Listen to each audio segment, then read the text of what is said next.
I'm recording right now on the A6700, and that's what we're going to talk about in this video. So I'm actually using the gimbal this time for smooth footage here. I got some other footage just handheld, so you'll be able to see what that looks like in a second. But on the gimbal, it's looking pretty darn smooth. Now I'm also recording an S-Log, so I'm using the flexible ISO. I'm also using the new Sony mic on the top there. I'll put the model number up, and I just listened to some audio from it yesterday, and it sounds really good. So I can recommend this mic for sure. In addition, I'm also using a variable ND filter from Nisi to try to keep my shutter speeds within reason. So because I'm using log, the ISO jumps up to 800 as the base ISO. So that's going to push the shutter speeds quite a bit. So you need to put some sunglasses basically on the lens to slow that shutter down. Otherwise, the footage is going to look really jittery. All right, guys, so we're talking about a $1,400 camera here. So A6700, $1,400. Now, very similar body to the A6600, but the grip is a little bit bigger. It's got the command dial on the grip, which I really like. So now we have a true tri-navi camera body situation with the dials and stuff. So that's definitely a nice upgrade, nice feature that they added. They also put the record button on the top, like the ZV cameras, which I really like. In addition, there's like a double dial now for the photo, video, and S&Q mode. So this beast has a 26 megapixel sensor. Now, it's the same sensor that's in the FX30, except the FX30 has a built-in cooling fan, which this camera does not have. So that's worth noting. It's got 759 autofocus points. That covers almost the whole screen, about 95% or so. It's got the real-time tracking autofocus for photo and video, and I've tested that extensively. It is incredible. It is next level, and that's because of the AI chip. The AI chip really does bring it to the next level, and the hit rates that I was getting were 100% when I was shooting Jace with the new 70 to 200 millimeter lens. He was riding his bike coming towards me. I did some basketball stuff, and the hit rate is just unbelievable. It was already unbelievable, to be honest, on the Sony cameras, but now it's even better. So I was really impressed with that. I also did some handheld testing with the 70 to 200 millimeter recording video. All right, guys, so this is just a static handheld test here with the Sony A6700 and the 70 to 200 f4G2 lens. Trying to hold it as steady as I can. I'm not leaning on anything. I'm just standing, using the viewfinder, and honestly, I think talking is making me make more movement than anything. So let me be quiet and hold my breath for a second.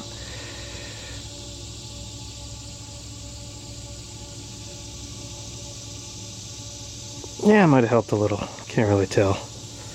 All right, so for video, this thing does 6K oversampling for both 24 and 60p. Now, when you go to 4K 120, that's right, this camera has 4K 120 as well. Now, that does crop in quite a bit, but it's able to track, you know, live tracking while doing that at 120 frames per second, which is incredible. And if you look at this quad footage I took, you'll see what I mean. I'm coming towards the camera at high speed, with a telephoto lens, which is pretty tough on a camera, and it nailed it. Super impressive. Another really cool thing that you can do with this is 240 frames per second in S&Q mode, so you can get some insane slow motion in camera. And I tried that out with Jace kicking a kickball, and you could see some of the footage here. I mean, just unbelievable. The 1080, it's only 1080, it's not 4K, but still the 1080 quality off this sensor is really good. So that's worth noting as well, and you can just see right here with your own eyes, you know. I took a ton of sample photos with this camera, and I just want to show you some of those. And what I got here is the Sony A6700, and I got the 70 to 200 millimeter, and I have the 1.4 teleconverter. Now this is the G2 f4 version, the newer lens. Now, what we got to my right over here is tons and tons of dragonflies. So I'm going to try to get some cool pictures of dragonflies, maybe some video footage. I have it in rapid fire mode. So I'm taking, you know, high speed continuous. I just call it rapid fire mode. Oh, there's one. There's one. Come on, buddy, land. Oh, there he is. Oh, that's a killer shot. This 1.4 teleconverter is super helpful. I'm going to switch the subject detect to insect. I had it on bird. It was picking it up though. It thought it was a bird, I guess. Alright, now I have it on insect. I'm using center frame focus, so it's just the little square in the center area. There's these weird bugs in the water over here. And I have active stabilization on as well. Maybe you guys can tell me what kind of bugs these are. No idea. Some kind of water bug?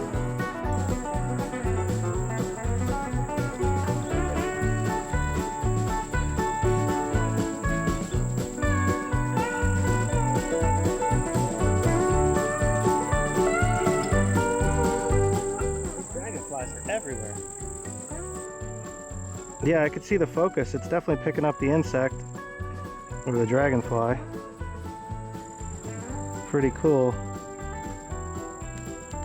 Yeah, stabilization's really good.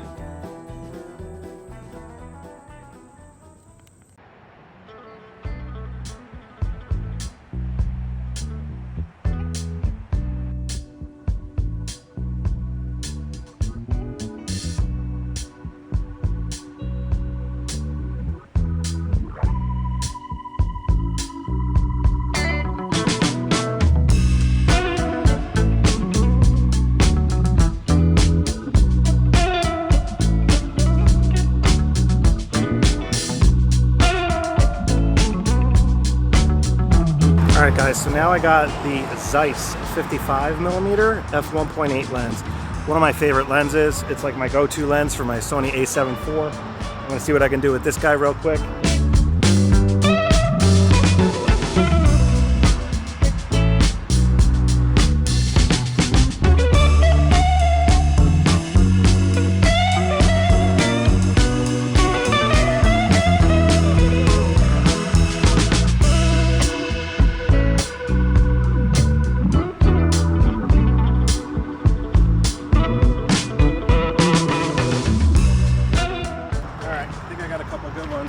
Tried to get a couple new angles. They just painted them, so they look really cool. I kind of ignored that drummer lady. She's kind of creepy. She's got like hollow eyes. I don't really take pictures of that one. I actually turned the subject detect off because it was picking up like the hands and stuff. It thought it was like an insect. I still had it on insect mode from the dragonfly, so I shut that off, and that fixed that problem. It was actually switching to like the hand because it thought it was a bug or something. So I just turned that off, so no big deal. That's what's great about these tools, you know, you can turn them on and off as needed, and sometimes you gotta turn subject detect off, you know, if the camera's getting confused, you know, it just is what it is.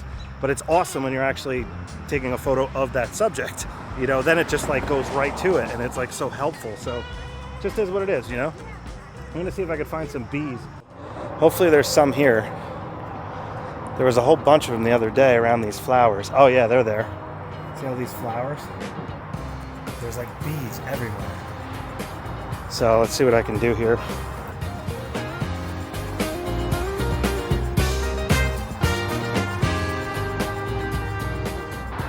Oh, there's two of them. I'm recording video. Oh, they flew away. 4K 60.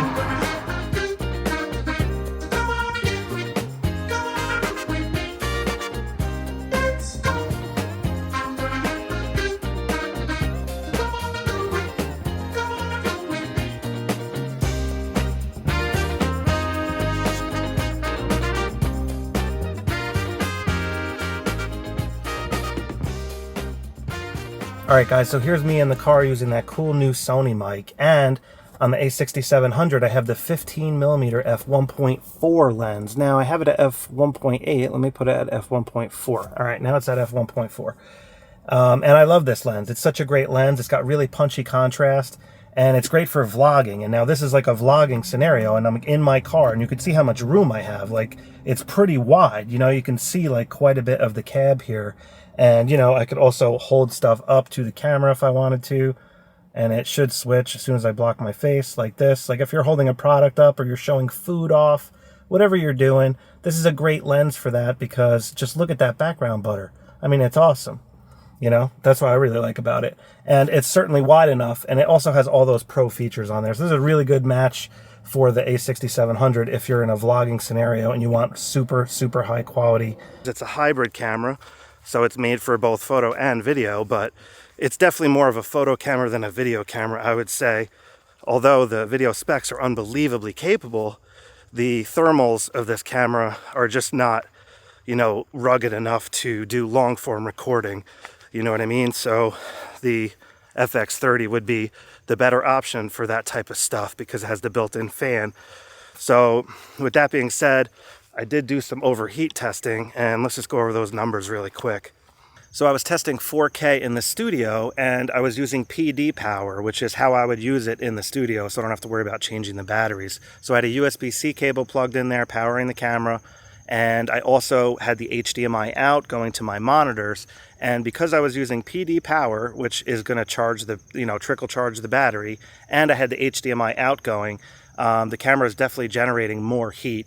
So I was able to record for an hour and 11 minutes before the camera actually overheated in that scenario. Now, not using the HDMI, I was able to get quite a bit longer. So that does definitely generate some heat. So keep that in mind. And as far as studio work goes, I mean, if you're climate controlled and you have it like 70 degrees and lower, you could probably get away with using this.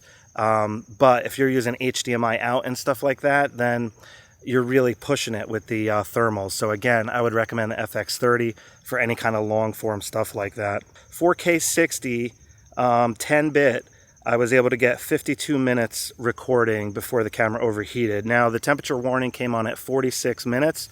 My studio is 72 degrees Fahrenheit. So, you know, 52 minutes at 72 degrees is, you know, not terrible, but you could imagine if you're outside in 80 degrees, high humidity, there's no way you're going to get anywhere near that.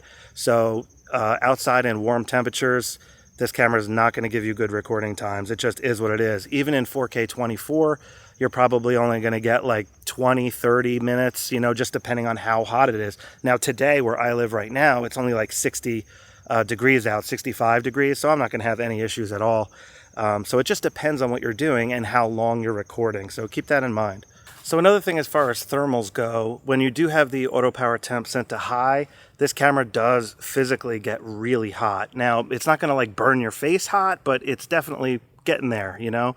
So I had a thermal temperature thing, one of those infrareds, and I was aiming it at the back of the camera when the temp warning came on.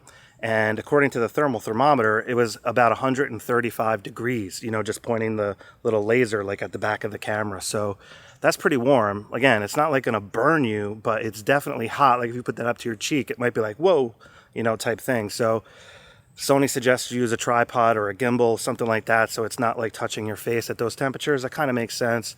So again, that's worth noting. So just back to autofocus for a second. This camera has like next level autofocus capability. We already talked about that, but I made a whole video about it because if you go into the menu and you start looking at the autofocus settings, there are so many settings and so many different ways that you can set them up. I just created a whole video to show you guys all of that in great detail. And then I just made a quick video on how I would set the camera up for sports photography. For those interested, it's a really short video, so I kind of ran through the settings quick. And also plan on making a beginner's guide for this camera, so be sure to check that out as well. So because this is the flagship APS-C camera currently from Sony, it does have really good weather sealing. It's got like rubber, you know, in where the joints are and stuff, and it can handle some inclement weather, so that's nice. This camera also has the new Z100 battery, so you're going to get about 600 shots if you're doing photography, you know, about an hour and a half, possibly even 2 hours video, depending on what frame rate you're recording at. Another thing I like about the Sony A6700 is the viewfinder. You know, the viewfinder is very small, guys. That's just the way it is. It's not the highest resolution, it's kind of small, but I really like the fact that it's on the corner of the camera, so when you put your eye up to it, your nose is not getting smashed into the screen. I realize I'm in the minority when it comes to this, but I much prefer the viewfinder on the side of the camera like that because I just don't like having my nose smashed into the screen, and you just have like room on the side of the camera when you do that. Now, it is small, it is a little bit hard to see. I'm wearing glasses, so I gotta put my glasses up when I look through the viewfinder, you know? But it's like twice as bright as the previous A6600 generation, and it's noticeable. When you look through the viewfinder, it's much brighter, it's easier to see what you're doing, And the quality is not like this OLED, you know, incredible quality. So that's true. It's not the greatest quality compared to some of the more expensive cameras, like the A7 IV, for example, has a better viewfinder. The A9 and stuff like that have way better viewfinders. It gets the job done at the end of the day, you know, so I'm not really that worried about it. Same thing with the LCD screen. I'd love to see a higher resolution, you know, more vivid, you know, like iPhone screen looking screen on here. But again, this does the job. It gets it done. So Sony kind of, you know, they market their cameras in such a way where they try to give you the best bang for the buck and the most power for the money. So another cool upgrade with the Sony A6700, which all the new Sony cameras are getting, is the USB-C port. Now, the USB-C port allows you to charge the camera. You can transfer your files off, but it's a faster USB connection, so it's high speed. Now, it also allows you, again, to charge the camera like remotely, and the battery like won't go down. It'll like maintain its level. So that's really good. It's a PD power source, which is really nice. Now, in addition to that, you could use the USB port for 4K USB streaming. So if you just plug a USB cable into that and plug it into your laptop, it's going to pop up as a camera, and you can stream at 4K 30 frames per second, which is awesome. So that's a really nice feature as well on the A6700. And again, a lot of the newer Sony cameras are starting to come out with this. All right, guys, so one other feature the new Sony cameras are coming out with is auto framing, and auto framing is incredible. Basically what it does is it crops in on your face like automatically, and when you walk around, it just kind of follows you like a cameraman, as you can see here. Now, like, this is like a game-changing feature, in my opinion, for somebody like me, who, if I'm out in the field and I'm trying to like demo something, imagine me holding up a camera, you know, and I'm walking along, you could get like some action like this, and the way it follows you, it's incredible. So basically there's like a rectangle on the screen. You can control how big the crop is. I have it on medium mode right now, but you can have it so it goes tighter to your face if you want, if you have it on small. And if you have it on large, it won't crop in as much. But using the 15mm f1.4G lens here, it's a pretty wide angle lens. So this gives me like a lot of movement area, you know, so I can go pretty far to the left, pretty far to the right, as you can see here, and it's still managing to keep me in the frame, which is quite cool. So auto framing, a huge feature, really love it. Quick rolling shutter test. This is ISO 8000, and it's really dark in the room here, really dark. You can see there. Now it's obviously compensating. It's at ISO 32,000 now, guys. So this is like as high as the ISO goes when you're recording video. And like I said, the room is extremely dark. It looks like it's much brighter than it actually is in here. So if you have any kind of light on, like if you're in a bar or something like that, low light scenarios, let me just show you. Like this is actually fairly low light even with just the one light on. But with no lights on, my room's really dark, and this thing just punches up quite good. Now, you throw a candle on, get some candlelight effect here, and you can see, you know, ISO 8000 right now, ISO 6400. So take a close look at the noise. Notice the autofocus. Seems to be working really well. Let the focus on this. It's pretty cool. All right, guys, I'm just going to go over the high ISO test photos from the lab really quick. And Lightroom is not reading the A6700 RAW files just yet at the time of this recording. So I had to open up the images in the Sony Imaging Edge app, and I converted the RAW files to 16-bit TIFF files and then imported the TIFF files into Lightroom. And that's what we're looking at here. Also, I jacked up the shadows to plus 30 to exaggerate the noise so it's a little bit easier to see it. All right, guys, so this is ISO 102,400, and you can see that up here on the top left. And this is what you can expect at that high of an ISO. And you can see it's pretty bad. Obviously, you know, it's super high ISO. So let's just go through it here. And this is the expandable ISO, by the way. So it's cool that Sony gives you the option to use this, because they could just lock the camera out at ISO 32,000, which is where the video stops recording. So here's 51,200, and you can see there. Now here is 32,000. So this is as high as the video will go. And you can see here, it's actually pretty bad too. It's pretty muddy. So let's keep going. Now 12,800, we're really starting to get some detail back. much better detail, still quite a bit of noise. All right, so you can see here at 6400, it's looking pretty darn good, especially in the shadow areas you can see. Now, if I go to ISO 3200, you can see the shadows are very, very clean. That's what you can expect when shooting RAW. And again, I have the shadows lifted to exaggerate, guys. So please keep that in mind when you're looking at these photos, because in the real world, you wouldn't do that.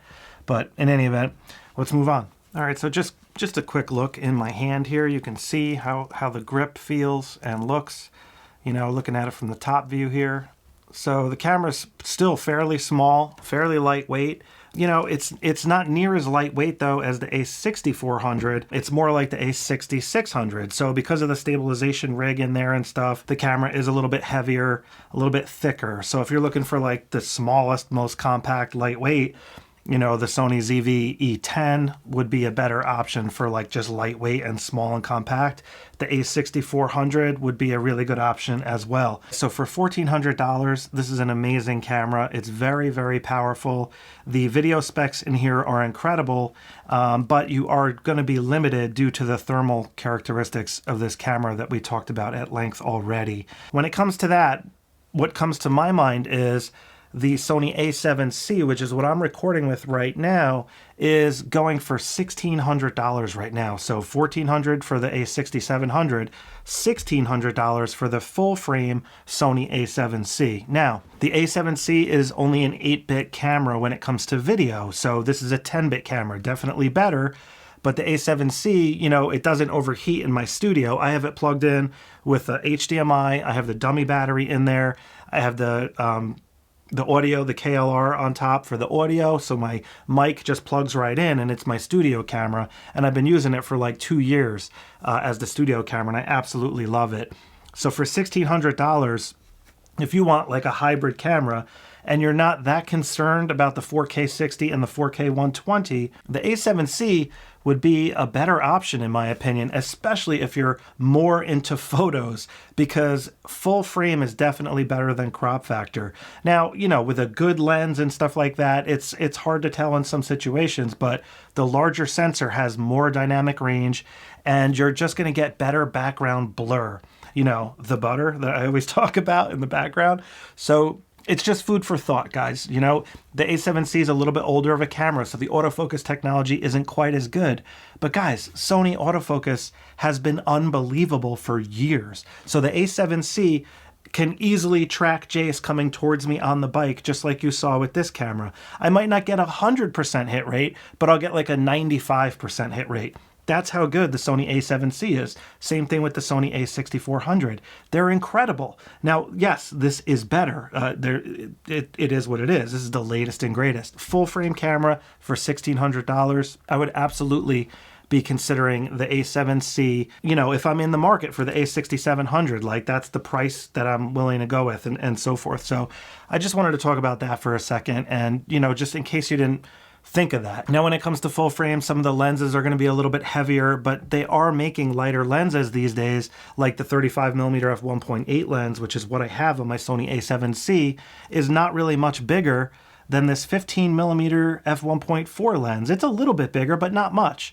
So there's options out there for ultra compact lightweight with the full frame sensor. So food for thought, guys, food for thought. Now, a couple of things about this camera that I don't really like is these things are loose on this model, the little straps. So they tightened that up on some of the other newer cameras so they don't make this noise. It's not the biggest deal in the world, guys. You could just take these off, you know what I mean? So you don't, it's like, again, it's not the end of the world. I'm just being a little nitpicky here. One other thing, guys, this has been driving me crazy with Sony cameras for a long time. The battery door does not automatically lock. Now, it just should, you know, the flagship cameras should have a locking battery door in my opinion. Also note here on the bottom, this little extra door, if you want to use a dummy battery that like folds back, it's like rubber. All right, guys, that pretty much wraps up my review here. I hope you got what you were looking for. And again, this is a really great hybrid camera option. There's no doubt about it. Super happy. I had a ton of fun using this camera. I got some awesome video footage. I got some great photos with it. And, you know, at the end of the day, super highly capable hybrid camera for sure. So All right, guys, if you thought this video was helpful, I'd appreciate it if you give me a thumbs up. And it'd be really cool if you subscribe as well. Links below in the description area, and I will catch up with you guys next time. All right, take care.